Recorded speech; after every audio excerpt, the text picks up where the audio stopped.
data that we have, and then if you look at the data from the self-assessments, it's very, very fundamentally clear that every one of us are becoming great friends to everybody else. I think that's what it shows. It's always good to understand from a perspective, because we're also it's first important that we assess ourselves and to say how are we doing, where are we going, and then of course it also gives us more motivation. So let me just put up that presentation and just a few slides. While there are a lot of questions, we're not showing everything. See the screen, right? Properly? Yes, Chandra, we can see. Yes. Okay. Okay. So the first one that I've just reordered a few things. So in this group, we have about 75% new, and then 25% previous participants are also there. Plus, there are some long-time meditators and all that together. Unlike for an MNC that we're doing parallelly, where there are 90% new, which is expected. So improvements in work efficiency. So the first thing is, I think the responses have been pretty much similar in terms of the percentages as the last one that we did. We're collecting some data, so we wanted to produce some white papers around it as a way to say what mindfulness meditation is doing, right, for businesses as well as for the individuals. Certainly, we'll be happy to partner with any institute as we're collecting this data. Work efficiency, overall, if we'll take out the greens, we're talking about 89, 79% are the people seeing that there's already work efficiency, right? And then almost 50% are saying reasonable to excellent performance. So this isn't just 3 weeks, right? We're talking about 3 weeks of work. And second is this is confidence about career, future, and life. The question is, do you feel confident about your life, career, and future? And then how much it has improved? Again, we see this is quite significant, right? And only 12% are saying we're not yet to observe a change, but 88%. So having a sustained confidence level index, I suppose this is pretty good. Where we are changing, I mean, this is one of the key metrics for our transformation, as you know, because this is coming out of fears going down on one side and increased positive and miraculous thinking, I think, is the other side. This is really how you look at this metric. So there is a lot of improvement that people are already seeing, which is great, which means that the manifestations will have to happen. They'll have to show up in life very soon, sooner than later. Are you becoming more miraculous, positive in thought process? This is around thought process. The previous one is around the overall life, right? And as we rightly expect, so 87% more positive now, which is pretty much mirroring the confidence about life and outlook from the previous question, right? So this again is thoughts create reality. So I think fundamentally we have to believe that this is going to be happening as a great future for all of us. So this is a very important metric. It is positive. How often do you experience connecting to emptiness? So this is, we asked a couple of questions around meditation, right? And I want to show you one of it. And many people, surprisingly, are saying that they have experienced it. Now, occasionally and regularly, if you combine it, so that's about 70%, right? Close to 70%, which is fairly good too, because you can't have this every day anyway. And and then matching this, there are more than 65% are saying, okay, I'm seeing heaviness, lightness, or some kind of stuff in the body. If you look at all those experiences, again, that mirrors exactly. About 90% are saying, I'm experiencing something or the other. So now 10% say, I'm not experienced anything. Now in meditation, when it comes to experiences, not experiencing anything is equal to another experience, because that is a natural experience too. So this is good. So we are all on the right path. We are actually doing it right. So there's no more that questions about, am I doing it right, not doing it right? And then we see this physical health, right? Now, these are little deeper changes, right? So physical health, I love this chart is, if you take out this last one, which is basically 40% are said, I have not found any difference, but 60% are seeing some kind of improvement, right? And 8% have said the first one bar is that I've healed already. 22% is saying, I know I'm healing right now. It's in the underway because they know it internally, right? Either they're getting something checked up or otherwise, right? So 22% are saying I'm healing, and then 8% healed, so 30% healing, right? No physical body condition that they have, and 20% feel more younger. So there's glowing skin or glowing something patches going away, whatever. That's 20% like that. So 60% are already seeing improvements into their physical health in some way or the other. And specific to sleep cycles, 80% are seeing improvements in sleep, right? So 50% better sleep, but 80% are already seeing sleep overall some kind of improvement, because the way I see it is about 20% is not there, right? So then this is where we have the balance are and seeing improvements in sleep cycle, which is significant for many of them. This is pretty consistent. Do you notice differences in emotional state is 85+% are saying that we are seeing differences. And a big part they're saying here, this is, I no longer do an outburst of emotional anger.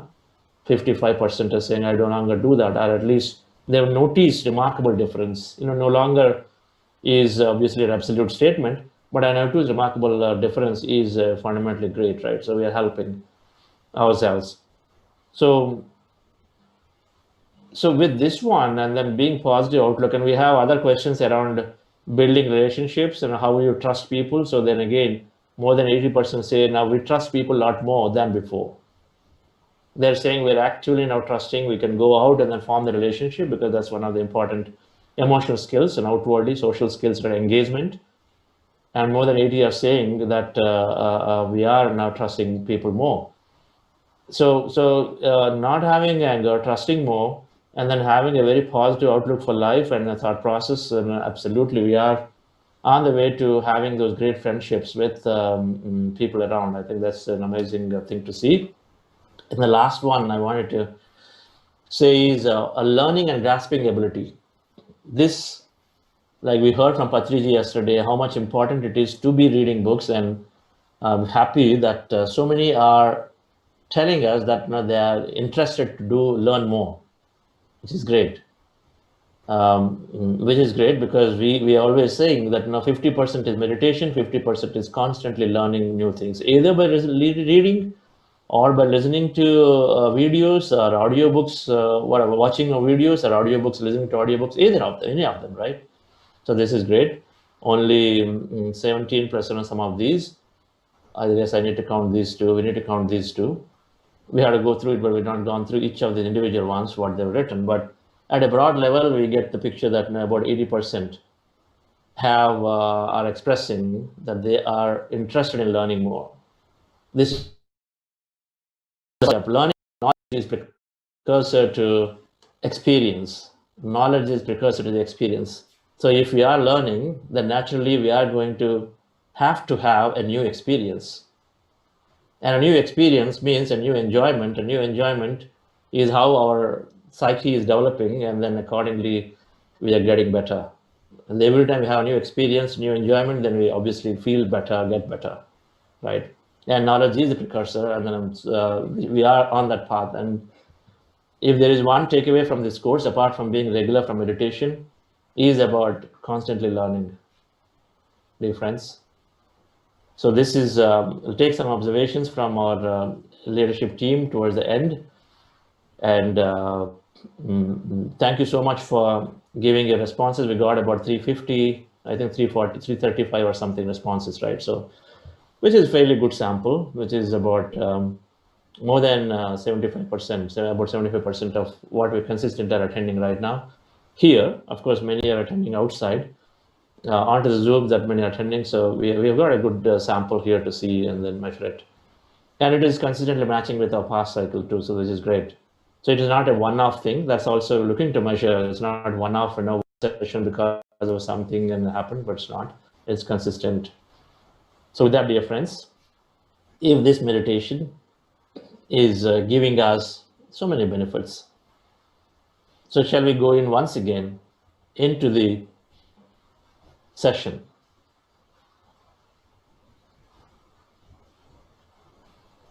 Let's go deeper into observing our breath, into becoming empty. Let's give our time, let's give our best.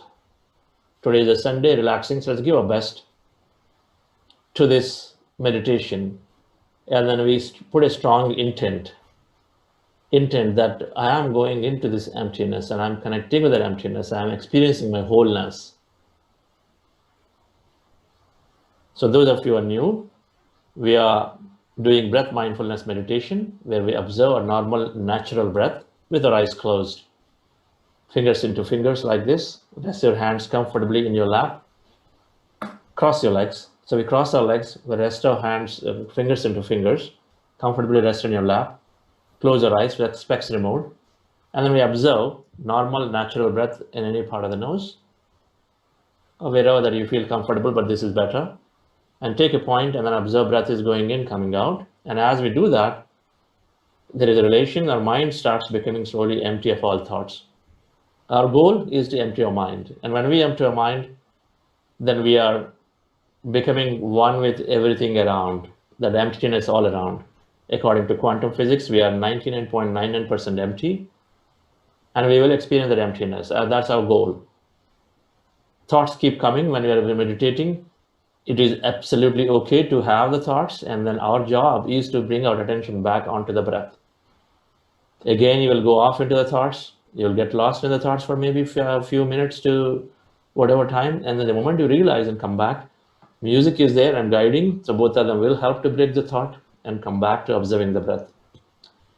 And as we are going into the second part of the meditation, so we're shifting gears a little bit and then trying to feel that emptiness, sense that emptiness around us. And we're becoming completely away from the body, as totally empty, as no body, nothing, no place and no time. We express gratitude before coming out of the meditation. Just follow my guidance. Similarly, right in the beginning, before you do this breath mindfulness meditation, that posture is there on the screen. And before you do this, we're doing heart elevation process where we be in that posture, but you can still sit on the chair the way you are. And we elevate, but we feel higher emotions like love, gratitude, compassion in our heart for a few minutes, which is helping us go empty state in the mind pretty quickly. It's called heart coherence, which will trigger off a brain coherence pretty well. So we are doing this heart coherence for a few minutes, and then we'll go into breath mindfulness meditation. This process I will just guide for heart elevation. Just follow me, and then it's pretty easy. Thank you. Thus, relax yourself.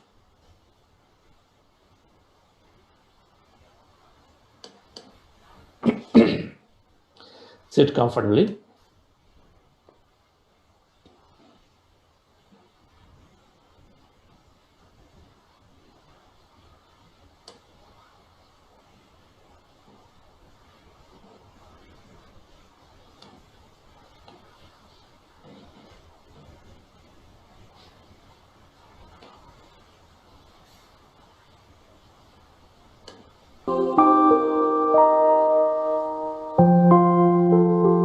Dear friends, dear masters,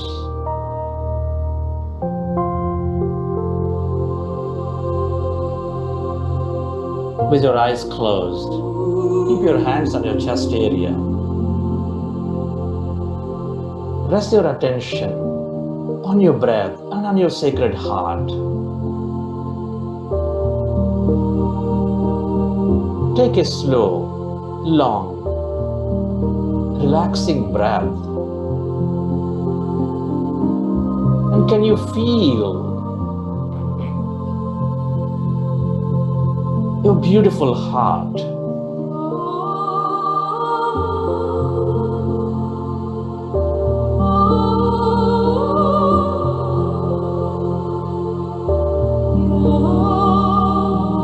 Breathe more on that relaxing, long breath and feel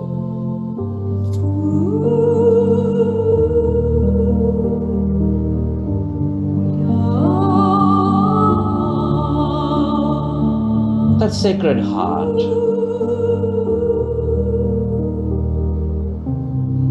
which is nurturing all life with its love energy.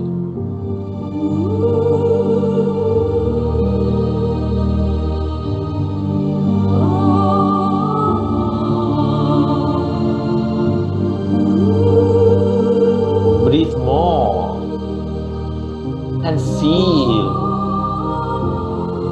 the loving heart.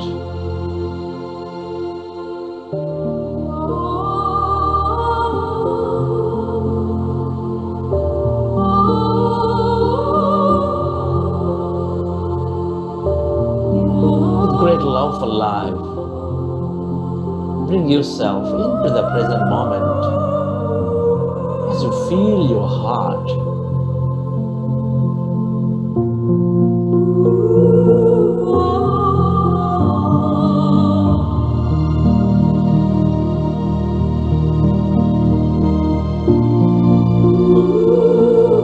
Can you feel the love energy, compassion energy inside your beautiful heart?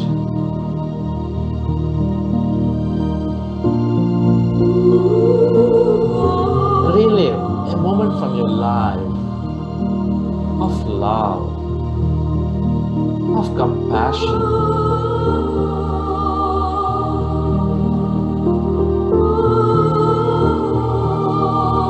Elevate yourself into this higher emotion.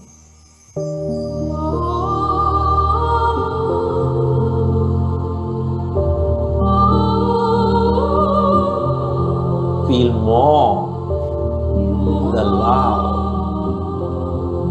of the compassion.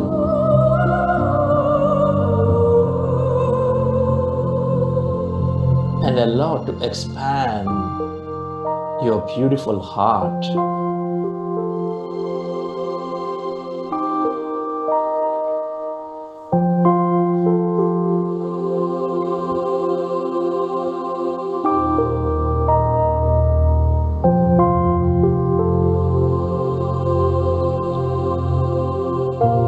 All life is connected with each other intricately in this universe, in that quantum energy field.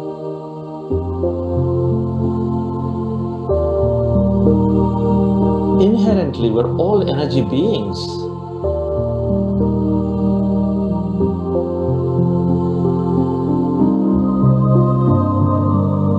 Merely observing a reality.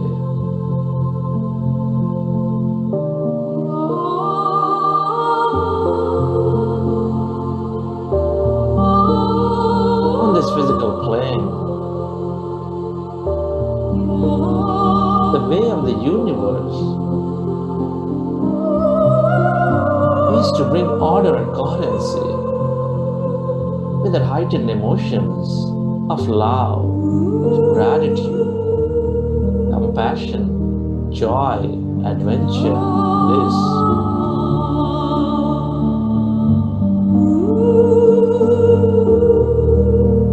Life expands life with love.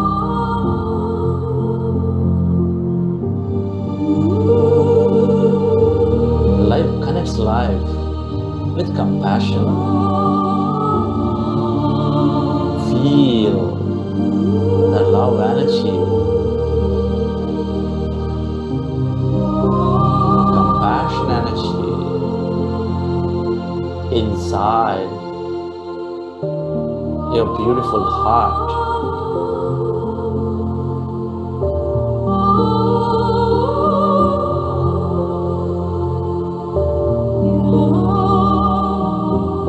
Allow yourself to radiate that energy beyond your body or to every corner of this planet Earth.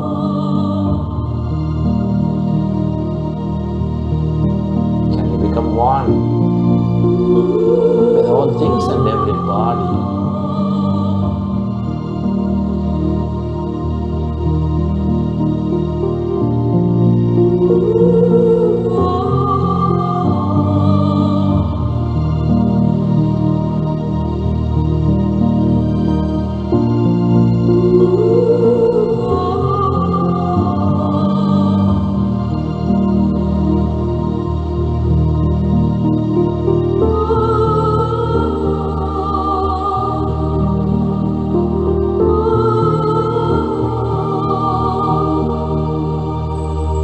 Where your attention goes, there the energy flows. Feel the love, the compassion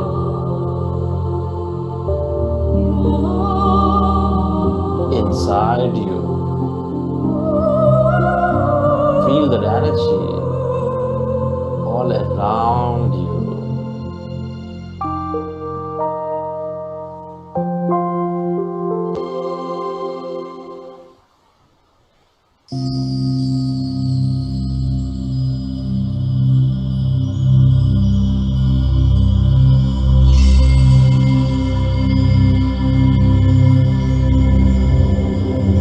Dear friends, let's go into breath mindfulness meditation. With your fingers into fingers, rest your hands comfortably in your lap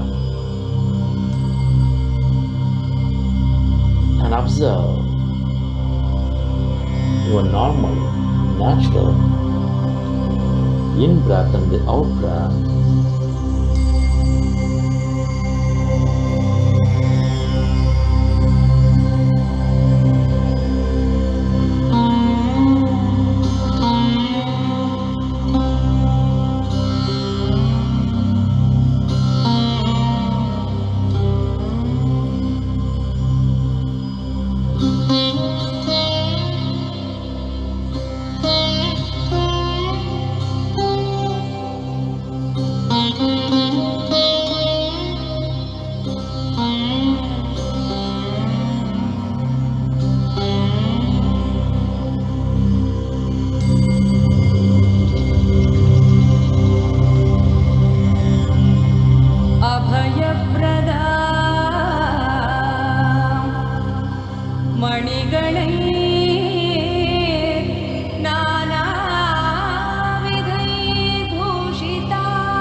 In this meditation, we are mindful of our natural breath for the whole duration.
With your breath, become one with that in-breath and the out-breath.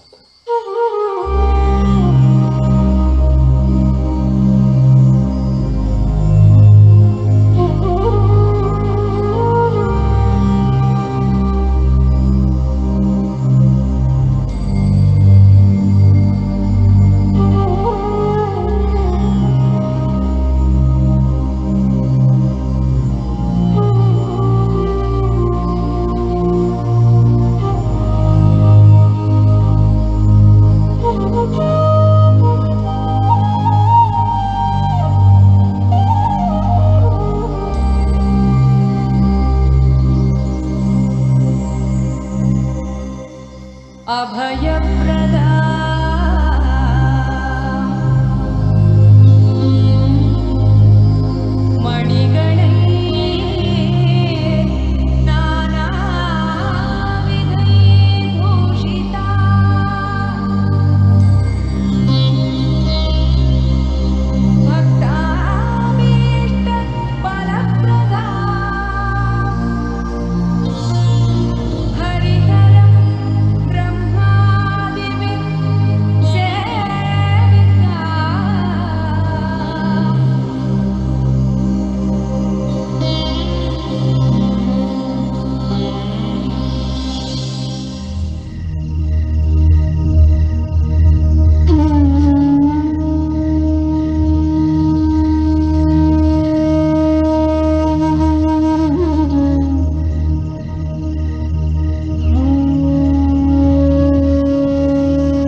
Observe.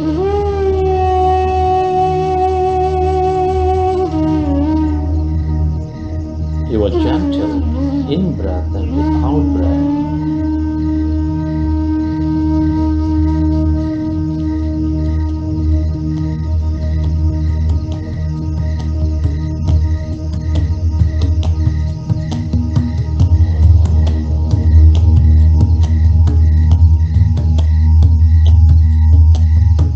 Yourself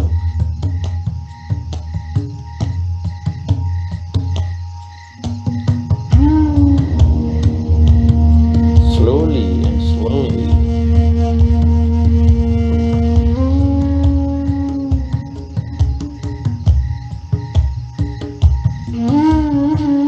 become lighter with your in-breath and with out-breath.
As you observe the breath,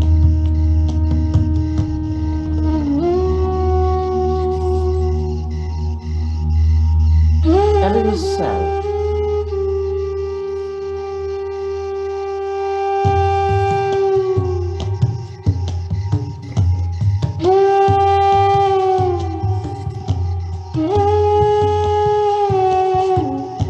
to slowly become empty of all thoughts in your mind.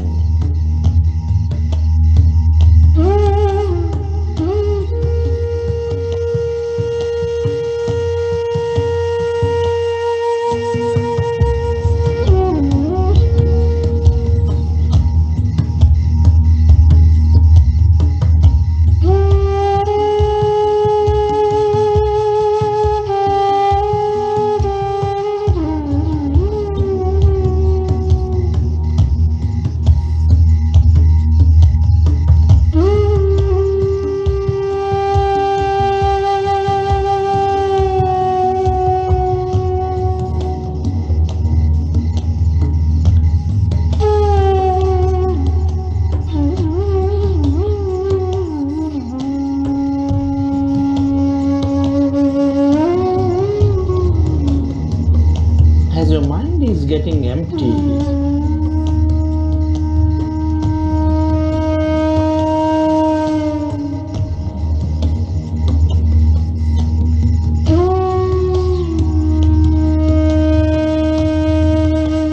can you feel any sensations in your body?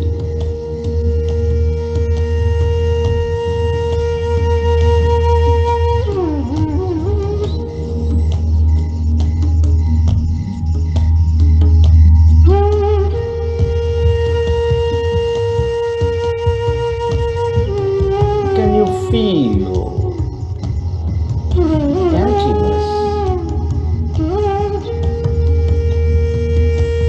inside your body.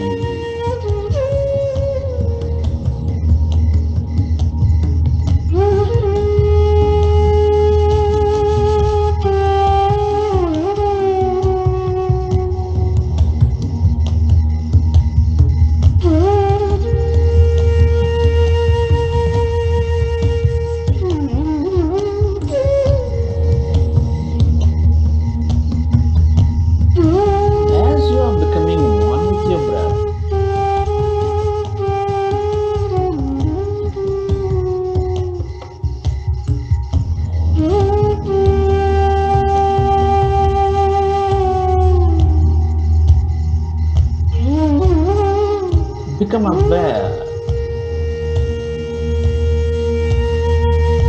of emptiness all around your body.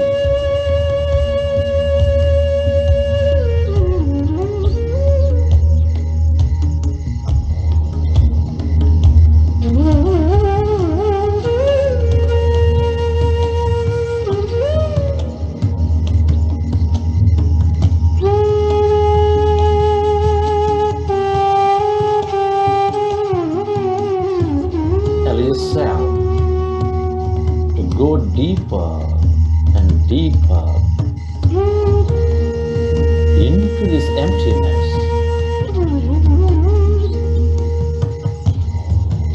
inside you, all around you, where there is no body, where there is no one, no thing, in no place and no time.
the breath and one with that emptiness of no body, of no thing. Remember,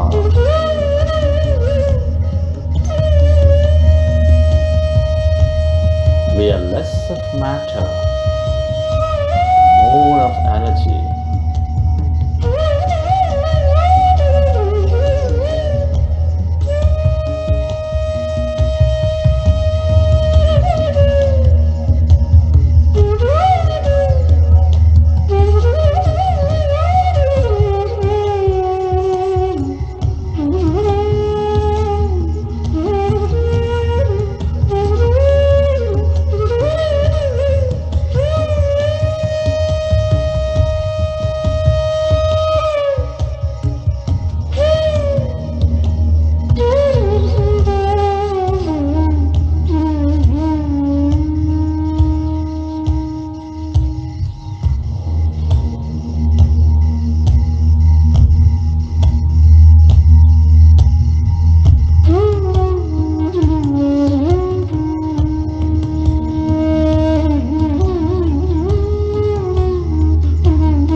Yourself to become totally empty of all thoughts in your mind as you have become one with your breath.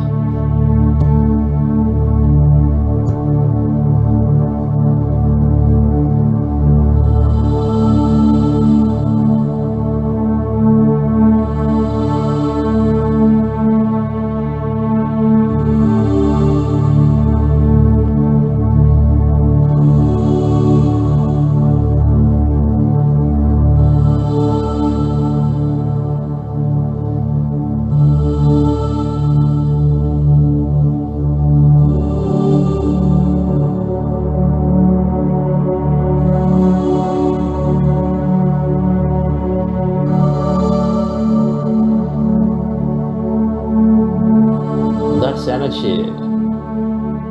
All emptiness is energy.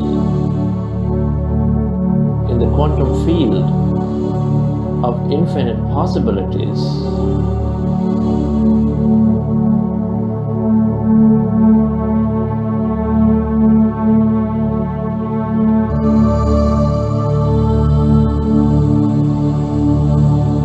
everything is connected to everybody else in this field.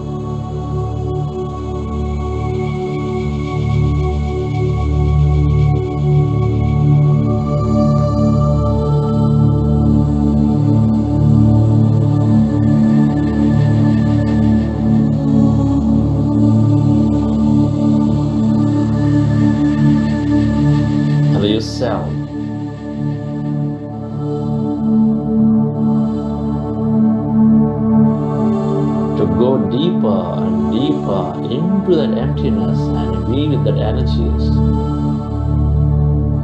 Has no body, has no thing.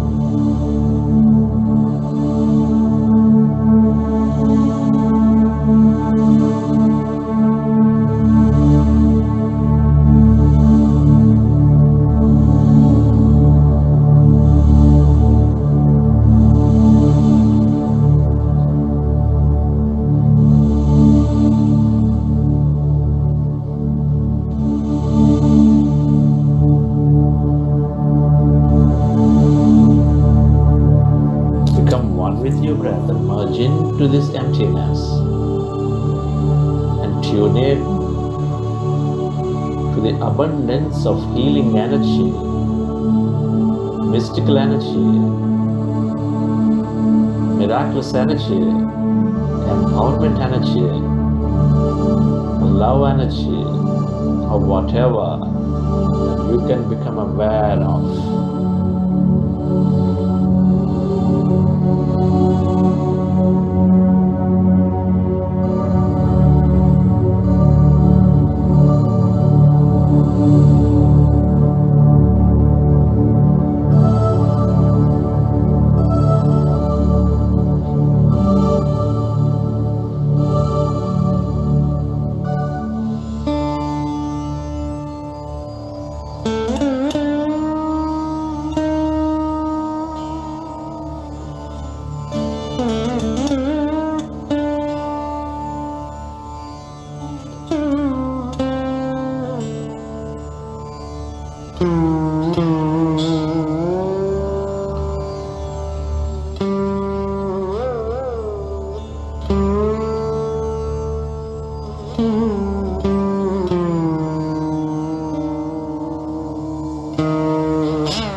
Go deeper and deeper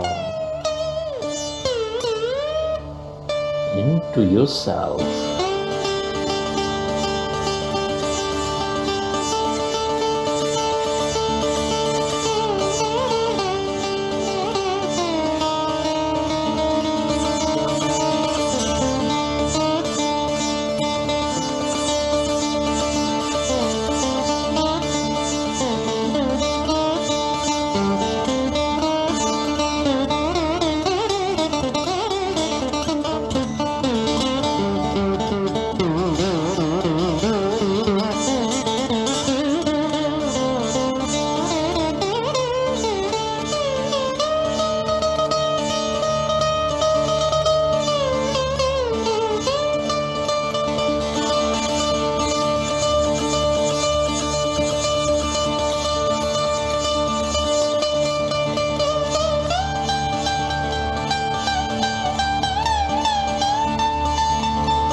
Friends, let's express gratitude. Gratitude is the highest state of receivership.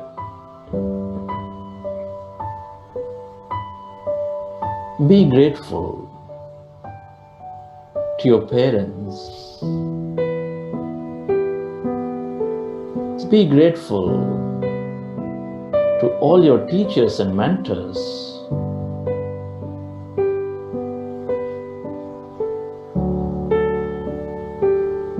Be grateful to all the people in your life, your family, your friends, relatives, colleagues, partners, everybody.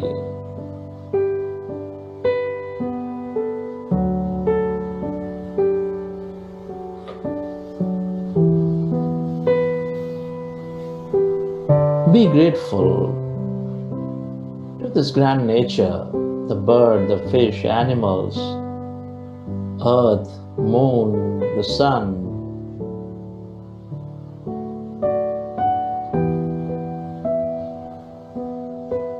Be deeply thankful for all the places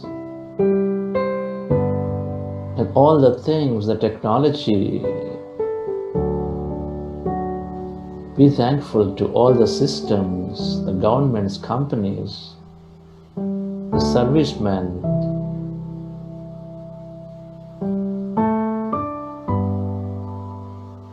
So many others who help us in many ways.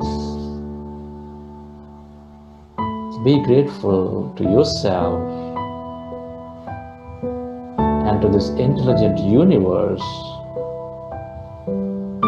for allowing us to live a beautiful life.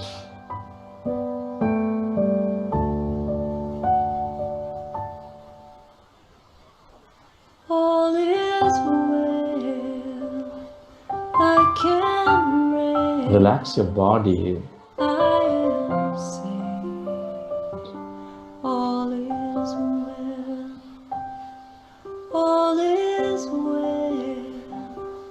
I can Feel your body. I am safe. And let the autonomous nervous system process the energies from the session into your body. I can rest. I am safe. All is well. All is well. I can rest. I am And as you relax, recollect your experience from the session. All is well. I can rest. I am safe.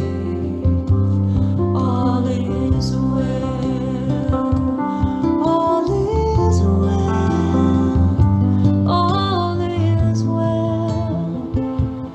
All is And whenever you're ready, all is well. you can keep your hands on your eyes for 5 seconds and then open your eyes. I can rest. I am safe. All is well. All is well. I can rest. I am safe.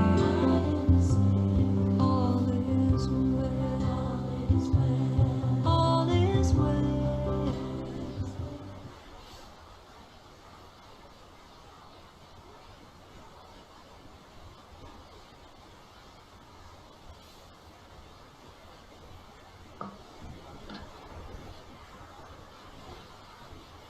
Okay.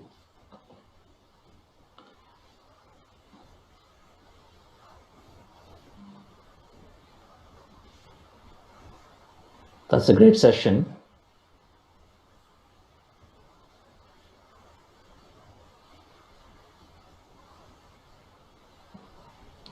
So as we are relaxing into the energies,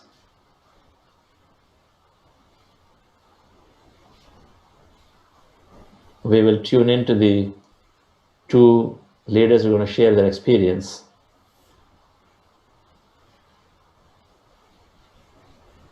And may I invite, yes, Suresh.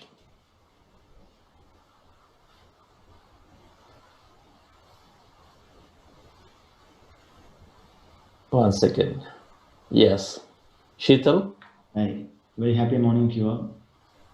Yes, Suresh. Great to see you. Sheetal? Hello, sir. Yes. Uh, Okay. I'm very happy to invite our business leader, Mr. Suresh Kalburgi. Mr. Suresh Kalburgi, an electronics engineer, is currently the CEO of CTDI India, formerly known as Regenesis. It is a wholly owned subsidiary of $2 billion USA entity called CTDI out of Pennsylvania. He is currently leading a team of 1,200 people and is responsible for over 240 crore revenue. Earlier, he was the co-founder and MD of Digicom India, which was acquired by Regenesis UK 3 years ago. Founded in 1993 with an initial investment of $16 with four college mates, and he grew the business of a Digicom to 1,000 members strong organization supporting IT and telecom industry. Curiosity for spirituality started quite early in 1996 with the Siddha Samadhi Yoga group. He became a vegetarian and is a staunch supporter of it. In the initial days of his spiritual journey, Mr. Suresh spent time on various programs like Silva Mind Control, Quantum Jumping, Remote Viewing, and Reiki Second Degree. Later in the year 2009, he realized that meditation is the foundation for all mind controlling and healing. Mr. Suresh has been practicing meditation since then and has seen several benefits. He regularly teaches meditation at various companies, educational institutions. He is specialist on teaching body, mind, soul concepts with meditation. He is also vice president of the Bangalore Pyramid Spiritual Societies. He is married to Madhu and has a son, Neeraj, and lives with them in Bangalore. I welcome you, sir. Thank you very much. It's really a pleasure and honor to be part of this forum today. And thank you, Chandrasekhar, for inviting for this forum and addressing the gathering. See, it's been a great journey for me, and excuse me for this. So I have a bit of a throat. So it's been a great association with Chandrasekhar and learning a lot from Soul Trend, the initiative that he started. And it's a great journey for myself on the spiritual side of the story. To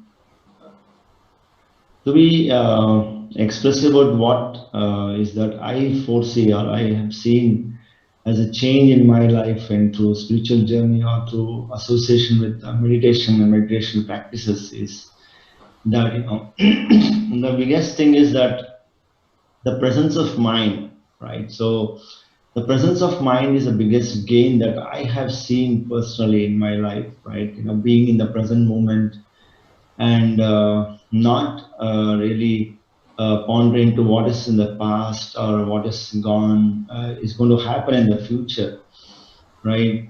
That is one of the biggest natural gain or the natural transformation that has happened in myself. So that I think is the biggest gain that I have foreseen, and that is what I am enjoying every day in this moment and every part of my daily life, right? So the stress actually is one of the biggest issues that we all face, isn't it? So to manage a family or manage an organization or manage the social balance here, so stress is one of the big deterrent that actually kills your productivity, kills your energy levels and things like that. So one of the important resultants forces of meditation and practicing mindfulness is that we always tend to be in the present moment, right? Not to the absence of the present moment is actually the definition of stress. So that is a stressful life that I'm experiencing. And always being in the present is definitely a great gift and a great boon to live with. right? So that's one of the big experience that I would like to say. Like, say I'm in the office, or like I'm right now in this moment talking to you guys. So giving 100% in this moment and being present in this moment, if you are able to experience this, then I would say, that's one of the biggest gain or achievement that you would have achieved. That's exactly what I want to tell you all, guys, that being in meditation and being practicing mindfulness, this is one of the biggest gain that I've seen, right? And the second, yeah, why I'm talking of all these things is that we tend to align to the rules of nature. We tend to align to the laws of nature. That's exactly where we will fall into. It's more to do with like a river flow method. There's nothing called as an effort. There's nothing called as an effort that we are going to do to fall in place to the nature's rules and nature's laws. Like another example I just want to give you is what I am experiencing is that I live right now on a three-digit formula, right? Whenever I do my job or whatever I do in every single situation and every single moment, I usually use a three-digit formula. Like I call this a digital formula, right? It's called as an intention that I call it as I call it as a one. Intention is one. Create all the intention that we want, and I create the intentions. I have a sankalpa. This is what I want to do, and this is what I'm going to do, and this is where I'm going to give 100% effort to the job that I'm doing. That is called an intent to do, and then do the job that you want, and then be present in that moment, because the power of creation in this moment is where the entire power lies. And expectation is zero. I call it as a zero. I call it as a 101 formula, right? So 101 formula is intent should be 100%. Give 100% energy to the intents that we create, the manifestations that we want to do, be it through meditation or be it on the live job. And expectation becomes zero. That means, in Bhagavad Gita, what it says, do your job right, don't have any expectation, and don't worry about the results or the fruits. So this is exactly the rules of nature, where the expectation becomes zero. And the other one, it's called 101 formula. The other one is that, accept 100% of what you get, right? So 100% of getting what you get, receiving what you get is actually, it needs a lot of power to accept it, because in most of our, be it family life or be it professional life, we don't accept the results that we get, because there is a lot of learning, there is a messaging to it, and we would have done our job right, but the result is something else. But why don't we accept it? There's something in that. There's something hidden in it. There is a message for it. Either you have got the results that you are supposed to get it, or maybe the result is something else. So this is something which I have realized that it is happening to me. It's not that I am actually making any effort to it. It's not that I am struggling to accept the results. It is actually becoming a true nature that, whatever the situation it is, whatever be the person in this situation, whatever may be the person whom I'm meeting, I accept the person or the situation or the result with wholeheartedness. That is a very, very important non-resistive acceptance of the results that we get, is something which I have realized that, is one of the good secrets for my success, I would say.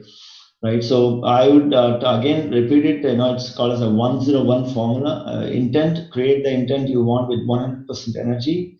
Then expectation becomes zero there, and acceptance of whatever we get is 100%, right? It's a 101 formula concept. And another law of nature, I would say, is what I have learned through my spiritual practices is the art of alignment of resources. So art of alignment of resources. What I mean is that every mechanism or every organization should run on the strength and the weaknesses of the organization, right? So you are aligned to the strength, then you tend to get to reach your goals, and then every single little thing, every single mechanism in your organization is aligned to the strength of the people.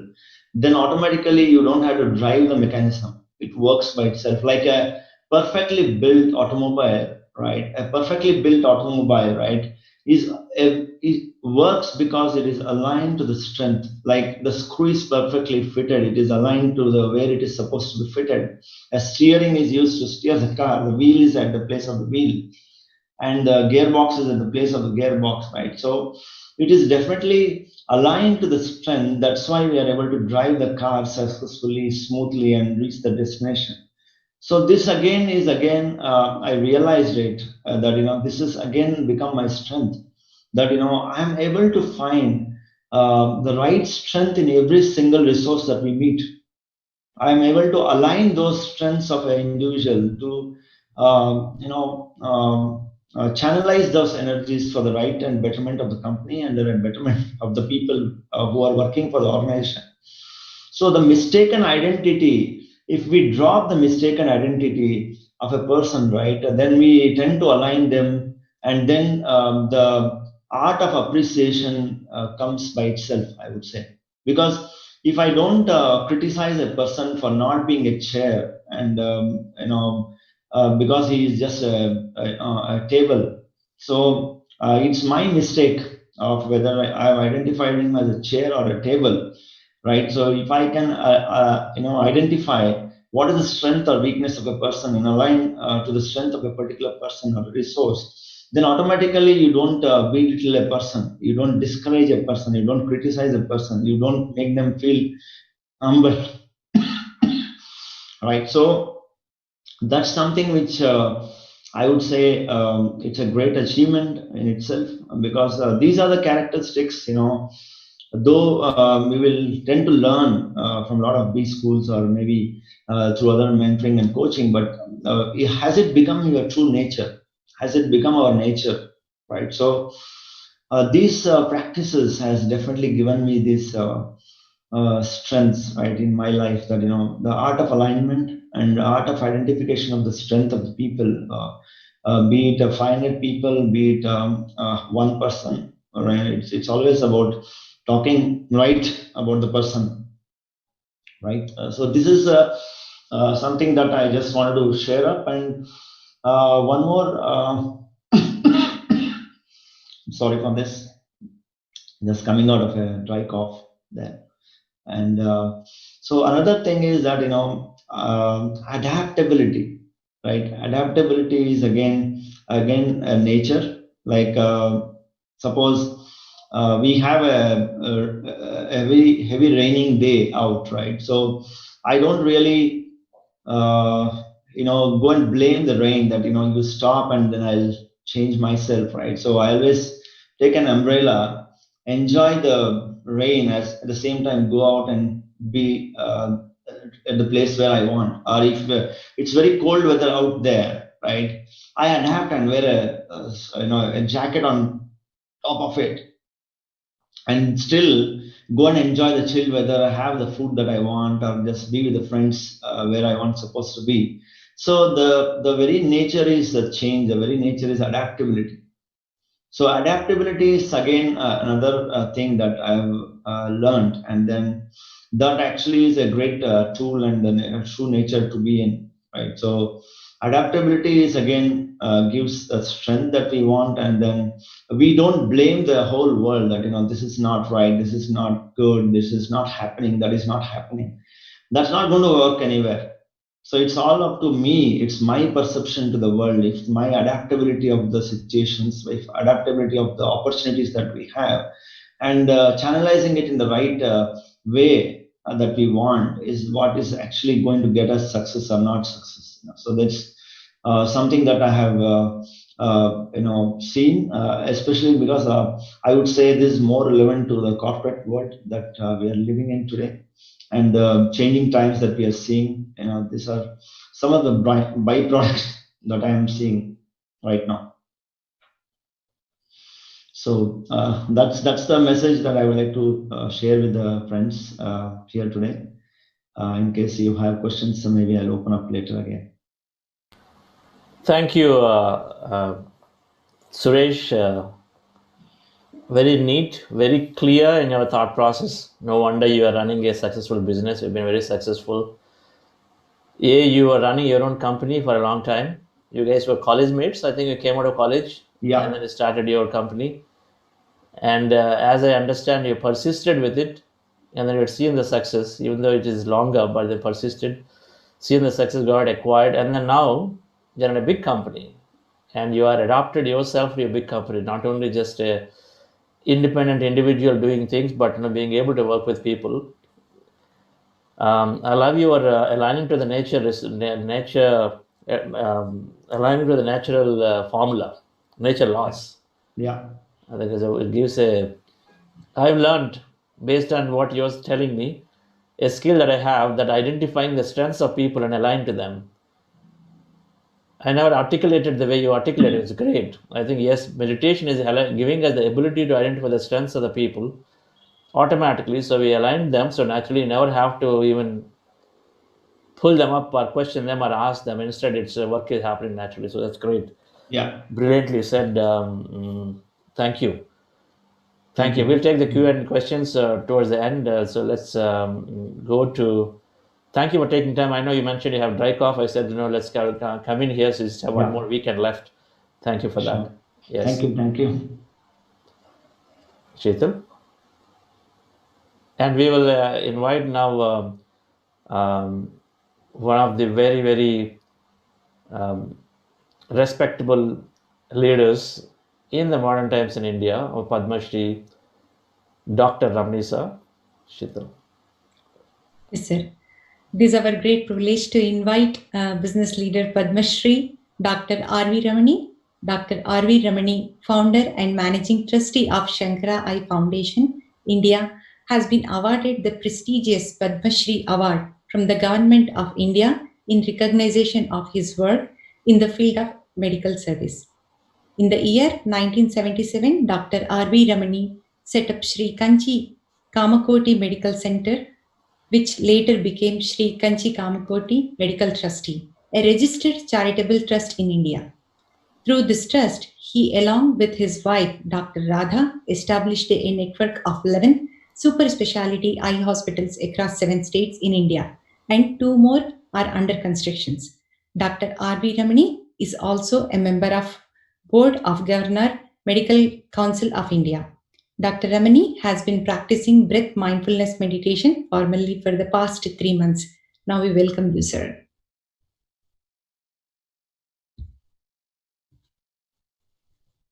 Thank you, Chandra. Thank you, Sheetal, for that introduction. Dear friends in this like-minded group of people, I'm aware that most of you are highly accomplished. I was really fascinated listening to Mr. Suresh, the earlier speaker. I'm aware most of you are highly accomplished entrepreneurs, professionals, and businessmen. But nevertheless, since our master Chandra requested, I thought of sharing with certain amount of pardonable pride whatever has been happening in our institution over the last 4 decades. The name of the institution is Shankara Eye Foundation India. It all started with the blessings of the Kanchi Shankaracharya. Suresh was mentioning about the Sankalpa. We are privileged that the whole activity is the Sankalpa of the Acharyas. We have in this group of like-minded people our chairman, Dr. S.V. Balasubramanian. He is the friend, philosopher, and guide for most of us in the organization, leading us at every stage. We also have some of our very close supporters and pillars, like Dr. D.R. Karthikeyan and Mr. Balasundaram. They're all patrons of the movement. Our field of activity is healthcare. We chose healthcare. Health is a fundamental human right. It is an attainable social goal. Health development is an integral part of social development. So we chose healthcare. And in healthcare, being a very vast field, we chose eye care as our focus area of attention. 43 years have completed. Over 5.5 million rural people have been examined in various villages across the country. Over 2 million totally free eye surgeries have been performed for the needy. Over 6 million students have been examined for undetected visual defects, children, and provided the timely treatment. When we look at it, we realize there have been certain important steps in the evolution of the organization, which I would like to share with you, which I'm sure most of you would have come across in your own field of activity. The first is choosing the right cause. It has to be a need-based cause. And as I said, we chose blindness. Why? 45 million in India are visually handicapped. 12 million are totally blind. And this is 1/3 of the world's population of blind. The irony is, 80% of them, they don't have to be blind at all. It is either preventable or curable blindness. Lack of quality eye care, non-availability, inaccessibility, and non-affordability. So rural India, many are living in darkness. So we chose a cause where there is a felt need. This cause should come into force, and there's a felt need. Then we said we should have clear goals. No ambiguity. We chose 3 separate areas. First is the preventive eye care. Someone, before they become blind, how can we prevent? I'm sure some of you might be aware that anywhere between 6 to 15% of school-going children have undetected visual defects, which the child, the parents, the teachers, none of them are aware of. So in the preventive eye care, we chose rainbow as our activity. Next, we went on to the curative eye care. Someone is visual handicap. Okay, let us just try and set it right, cure it. Like, for example, the cataract blindness. They're huge. 60 to 70% of the blindness is due to cataract. So the curative blindness, we took it up and we said, let us go on an outreach model. Let us not wait for the patient to come to us. Let us go and search for him or her, bring them and provide the treatment. Third area is the rehabilitative area. There are people who are incurably blind. Instead of telling them nothing can be done, it's all lost for you, it's total darkness, can we revive them? Can we rehabilitate them? Make them live a dignified life like anybody else? So we chose rehabilitation as the third area of activity. And in the beginning itself, we were taught, thanks to the farsightedness of our chairman SCP, he used to tell me, Doc, don't plan for the next 5 years. Don't plan for the next 10 years. Plan for the next 50 years. So there has to be a far-sighted plan. You can accomplish it in stages, but have a master plan and proceed systematically. The most important parameter in an organization like this is the team. That is the software. Without the human resource, nothing can be carried forward. So building a team is the essential part of any organization. The teamwork has to be inculcated. We said teamwork need not be unanimity of ideas, but it necessarily means unanimity of purpose. People with unanimity of purpose, they might have different ideas, but make them together, mold them. When a young doctor or a paramedic or a staff come to us, we tell them that we give them 4 important things, what they are looking for. First and foremost is job opportunities. They should have enough job to do. They should be busy throughout the day at that age. Give them enough and more work. Number two, give them the job satisfaction. They cannot be doing a job which is practiced, say, 30, 40 years back. Give them the state-of-the-art infrastructure. Make them practice the best of the technology and get the best of the results. So job satisfaction. Give them scope to grow. Anything which is living in this world has to grow. Even a plant has to grow. So give them a scope to grow, maybe 5, 10, 15, 20 years hence. This is how you're going to grow. And we have very decent monetary compensation. Ultimately, everyone for themselves, their family, they need a compensation, good compensation. And above all, at the end of it, to complete it, build a pride of belonging. A pride of belonging so that they feel, I belong to this movement, I belong to this organization. And that we, in our organization, call it as the Shankara culture. We also realize that the human resource development is not a one-time affair. It has to be an ongoing process.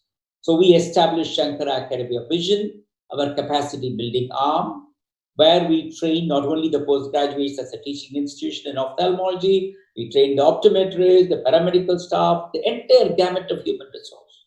From a manpower, make them all as a human asset, human capital. Just to tell you the vision care technicians, how do we do? Whenever we start a hospital, go to the surrounding villages, identify girls from poorer families who have just passed +2 and bring them for a diploma course, no capitation fee, no tuition fee, pay them a stipend so that they don't have to train their family for those 2 years and then give them the diploma at the end of the course, give them a job-oriented and a job-guaranteed vocational training. So we develop a committed workforce, our human resource capacity building. For all this, the robust organizational structure. It is a satsang. You have the like-minded people in an organization who do not have any other agenda, then the organization grows. They think only of the organization. So whether it is the board of trustees headed by our chairman or the steering council, friends of mine from different walks of life who are all leaders, accomplished leaders, highly cultured people, giving us the periodic advice, all in a honorary capacity. Then the second line, identified the second line in mid-30s, identified them 10 years back, started molding them. And they're the people who take any movement should have a very strong second line of people who can take forward the vision and the mission of the organization.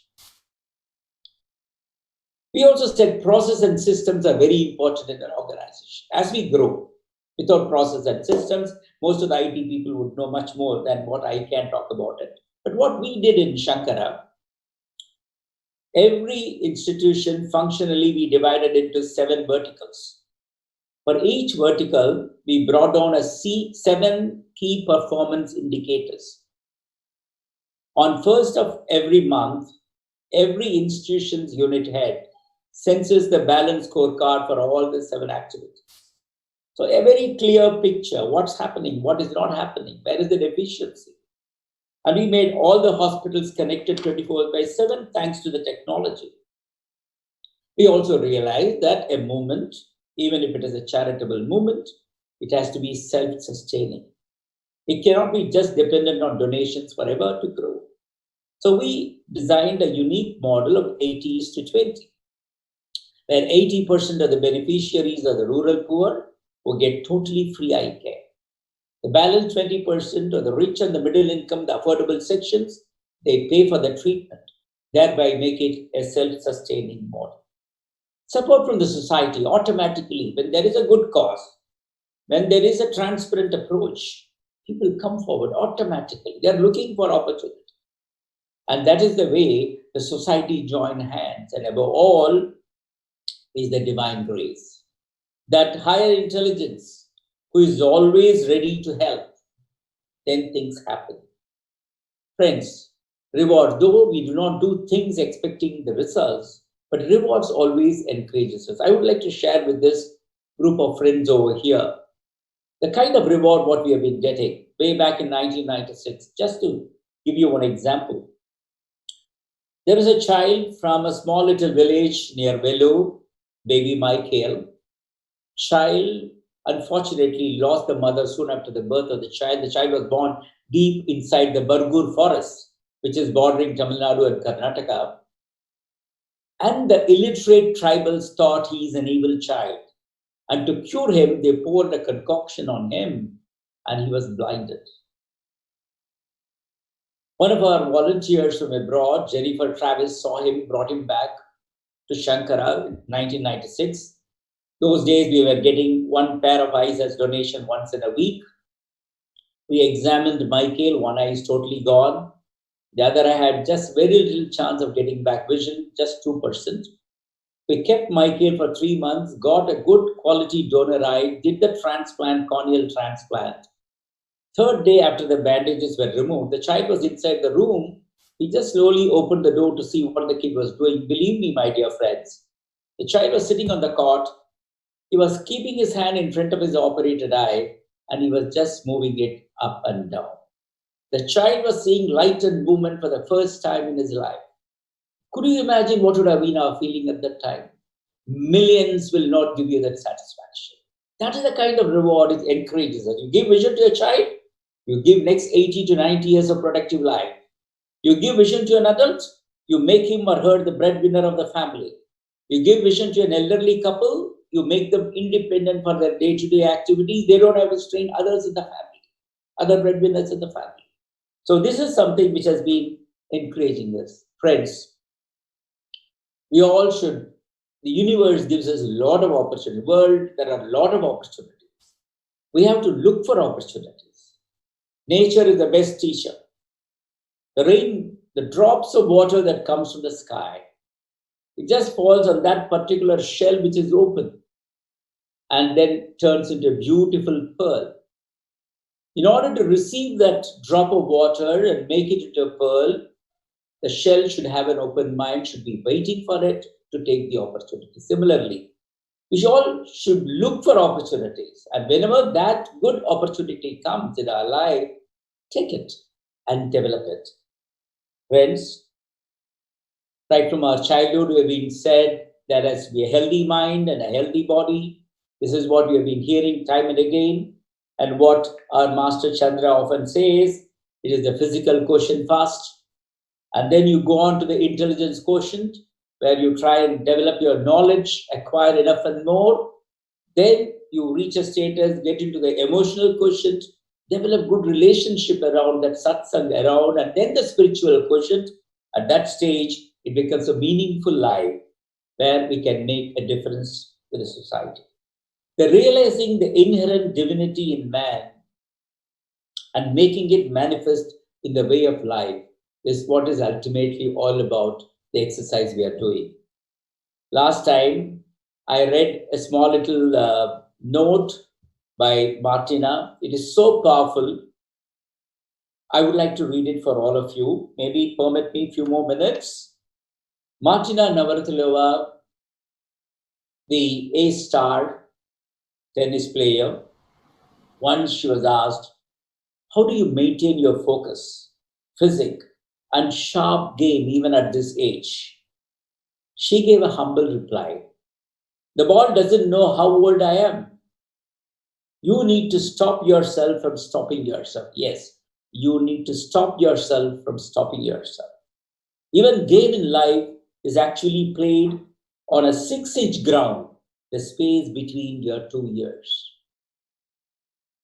The key factor to performing well in life and in every arena for that matter is the ability to control the quality and quantity of our internal dialogue. Performance is our internal potential minus the internal interference. Meditation helps us. How can I streamline the internal dialogue? That is the essence of meditation. Helps us a lot. How can I streamline the internal dialogue within me? Friends, we have taken up this program because we would like to become more evolved people, develop ourselves, develop our friends, develop our society. But I always feel that there is enough scope for all of us to smile and laugh. So I would like to, as I conclude toward the end, I would like to conclude with a humorous anecdote. One of the very important quality, just to make everyone light, one of the very important quality in life, which all of us should learn, is patience. How to be patient. In our field of medical practice, we have to be very, very patient when we deal with our patients. The other day, a friend of mine, he had a small little cut injury with the finger. It was bleeding. He looked around. He wanted to have a dressing. There is a doctor's clinic. There are 40 people sitting there, 40, 50 people. He walked in. The moment he walked in, one nurse came and pushed him onto the bench and said, please sit down. He said, I'm bleeding finger. She was very busy. She went away. Within a couple of minutes, the second nurse came and removed his shirt and banian. He tried to protest. She would not listen. She just removed his shirt and banian and went away. The next few minutes, the third nurse came and kept a thermometer in his mouth. This fellow looked around. There were 40 guys like him, all with their shirt and banian out and a thermometer in the mouth. He could not hold himself. Then the fourth nurse came, removed the thermometer for the first person. Very religiously, she entered the temperature, came up to him and removed the thermometer. He could not hold himself. He shouted at the fellow sitting next to him, what the hell is this? Is it a mental asylum?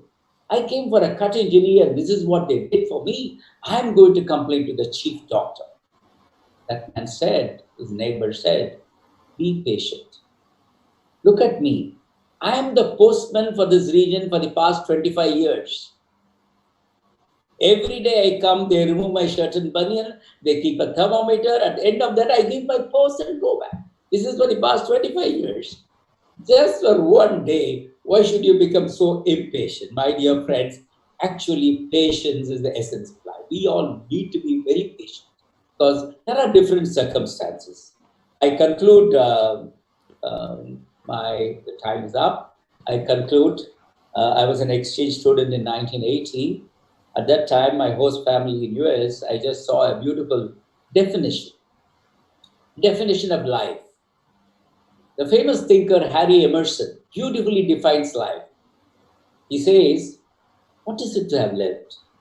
He says, to love often and much, to win the appreciation of honest critics, to endure the betrayal of false friends, to win over the affection of children, to love beauty, to make this world a bit better, whether by a green garden patch or a redeemed social condition, to know that even one life breathes easier because of us. That is to have succeeded.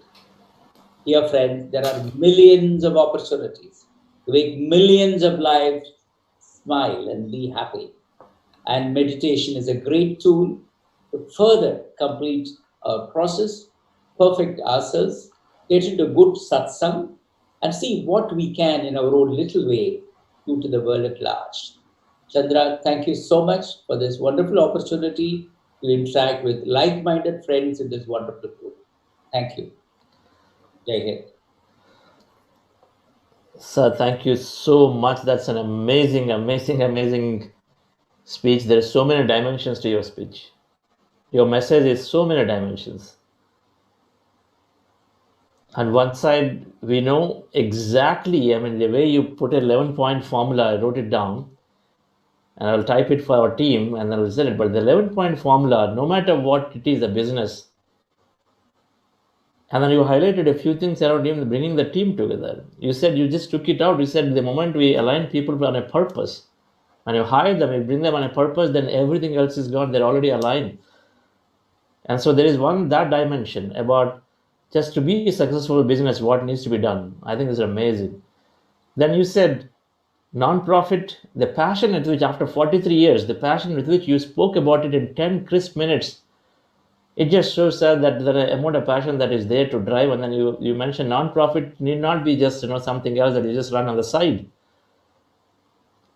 And we have a lot to learn. I can for sure know that it's about non-profit, that I'm part of it. We have a lot to learn from you in the way you're running it and having the same level of scorecards and mechanisms to see that the quality improves. It's just amazing. And sir, so your messages are multi-dimensional, so we are going to cherish this. Thank you so much. And I would like to invite chairman for this foundation too, SVB sir. It is much more than meditation. This is what I always say, right? The born meditators and successful leaders are born meditators.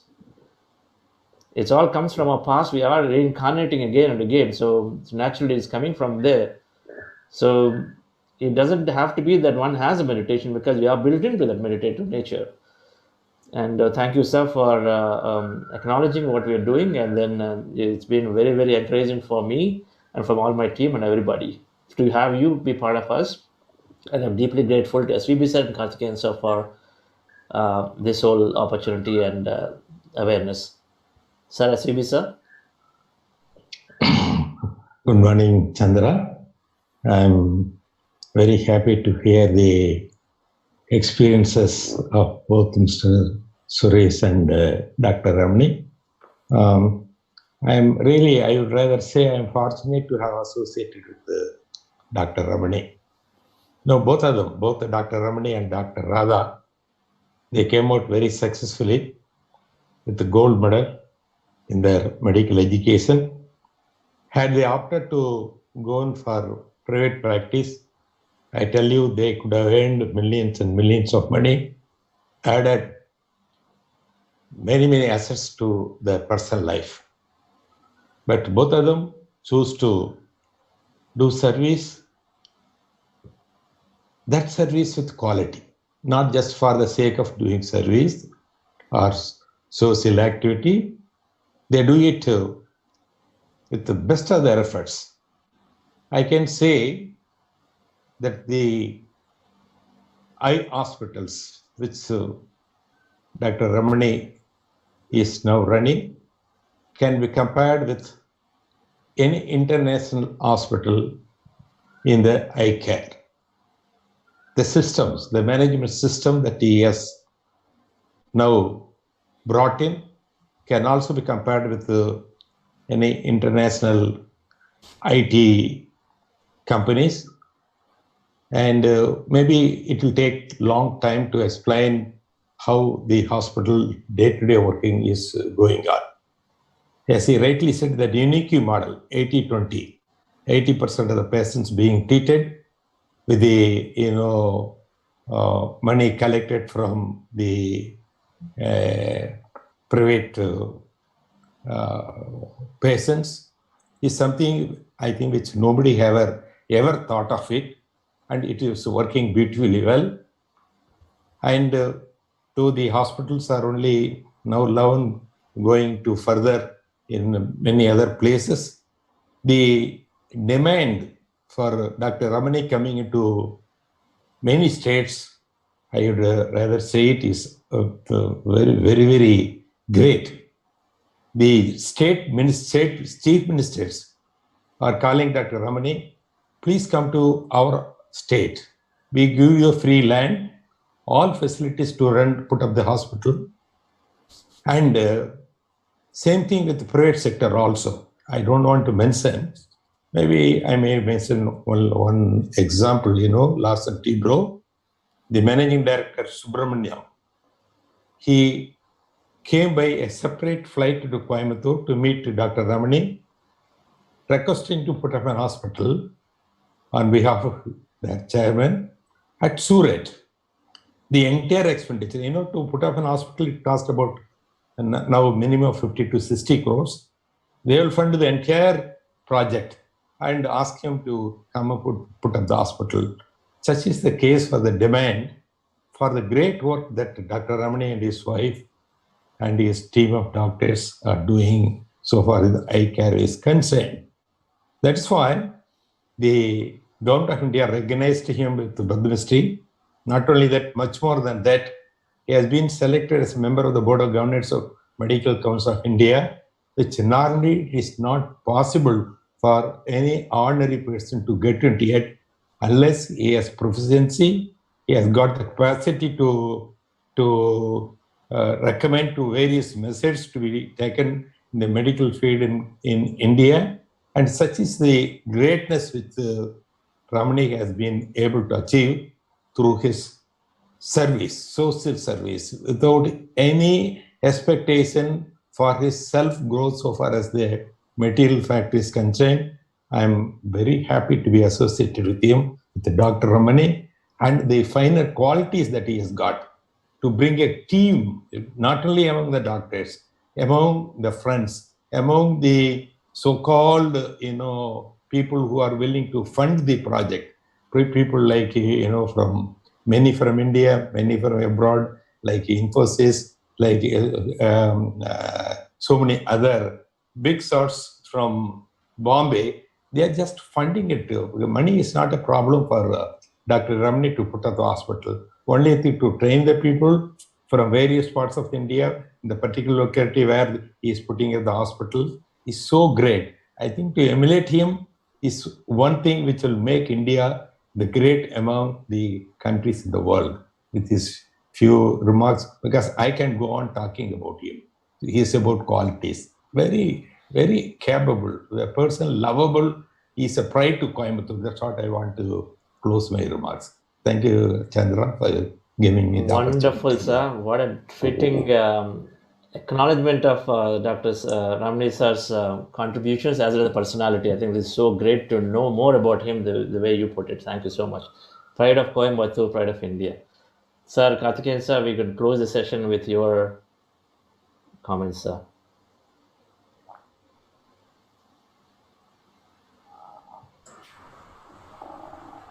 What else can be added? Brilliant exposition by Dr. Ramani and a beautiful summing up by SVB. The great partnership between the two of them. They have made Shankara Hospital as a model institution for the whole world, not only for India. Yes, it's not only pride of Coimbatore, I can only say it's the pride of the whole nation, and for any volunteer service organization in the world, I could say that. See, giving eyesight is as important, valuable as giving life, actually. Without eyesight, there is no life, and they will be able to restore the eyesight of millions of people. Millions of people. See the man's dedication, competence, leadership, and yet so humble, so simple, with a lot of values. I mentioned to you the other day also, when I went to Kanchipuram recently, I had a long privilege of having a long conversation with Manchi Shankaracharya. He spoke so high of Dr. Ramani and his services now. As we didn't tell you because shortage of time. See, they have no problem of finding money. As I said, people want, now very well organizations running around for money. But here, people come and ask him, please come and start this hospital. And this state, for example, it costs, say, 50 crores in a state. Part of it comes from the NRIs from the state. And the rest for just no time. And then, but he doesn't start just like that. He takes people from that particular state, local people, local language and all that, takes them to Coimbatore, train them, not only in technicalities, but also the culture of the organization, which is far more important, the culture. The values they have to be retained. After that, when the hospital is established, they are sent back there to the state, because local language is very important. They are comfortable, along with people from senior people from Coimbatore Hospital itself. I've been to a number of places, amazing work they do. They are the most respected there. As SVB was telling, it's one of the most modern, ideal hospitals, and most sought after. Is an amazing person. Teamwork is important. Teamwork not only in professional efficiency, but the values and the culture. That's why Shankara Hospital means, people think, well, that's the ultimate you can get. As you rightly said, he and his wonderful wife, Dr. Radha, they're just two individuals, and with finding the most deserving chairman like SVB, and they're forming a big team now. They're everywhere. They become a role model for institutions, voluntary institutions, particularly health-based institutions, the whole world. And we are all proud of him. Dr. Ramani is a very, he is only part of it you heard today. His work 100 times more than what he shared today. So, Chandra, we are lucky to have him as a regular meditator. There is nothing more promotion for your project. A man like Dr. Ramani or SVB attending programs every day, that itself is good enough, nothing more to be said. There is no need for further promotion. If they find it valuable, so that adds your own value, you should give your life tremendous satisfaction, more dedication for what you are doing. Thank you. Thank you, sir. Always your acknowledgement and encouraging words, and absolutely the way you said it. So we will learn more from Ramani sir then, because you said what he shared is so little. So we'll have to learn more from sir in some day where we'll have a longer session. Make him speak as Yes, often as possible. Yes, sir. Sure, sure. Thank you, sir. That will take that guidance. It's wonderful, dear friends. So it's an amazing to learn from our very humble leaders. Karthikeyan sir by himself. If we are all together, it's because Karthikeyan sir by himself is such a great, humble leader. And sir, it starts from there. So very deeply grateful to you, and thank you, Ramani sir, for all your excellent message. I think pretty inspiring comments today. We're definitely going to take this recording out specifically. And I loved it. As an entrepreneur, if anybody wanting to even do anything, doesn't matter. I think the points that you put across one by one clearly, just amazing. We just follow them. I think we're going to be having huge success in whatever we do. Yes, sir. One word about Suresh, Kalburgi Shankar. Yes, sir. Kalburgi means maybe Gulbarga. That's where I started my official career in Karnataka, actually. A remote place, but now fully developed now. Very simply, 101 formula, intent and ultimately acceptance, art of alignment, adaptability, great message, great successful story, because the overwhelmingly we were attracted by Dr. Ramani, but that doesn't mean Mr. Suresh's presentation is anything less. Congratulations, Suresh. Thank you, sir. Thank you for the acknowledgement. Thank you. Yes, sir. And yes, certainly, Suresh is college students can start businesses and be very, very successful. And he's such a simple guy. They were there living in a joint family until up now. Just maybe a month ago, they just moved out. But otherwise, one of those, living in a big group family together and they're truly exhibiting those relationships. And I think the message we take from Suresh is that we naturally align to the nature laws through meditation. Everything becomes natural to adaptability. When I talked about naturally picking up the best resources, stop questioning, judging, all of those become the nature, unconditionally giving nature law. That's what he said, nature, so we become unconditional. So I think that's a great message that we take from Suresh, that meditation is developing and empowering us.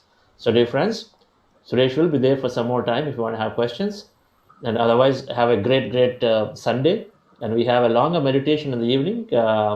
Join us. But those of you attending Karthikeyan Sir's program too, around the same time. So we have multiple programs. So Karthikeyan Sir has a program. There's meditation of mine where we'll have that. And then there's this conscious parenting by the US team, an amazing program with several, including Patrij and Dr. Newton are speaking in that. So that's also starting at 5 p.m. So your choice. I'll see you all tomorrow again at 6 a.m. Thank you. You are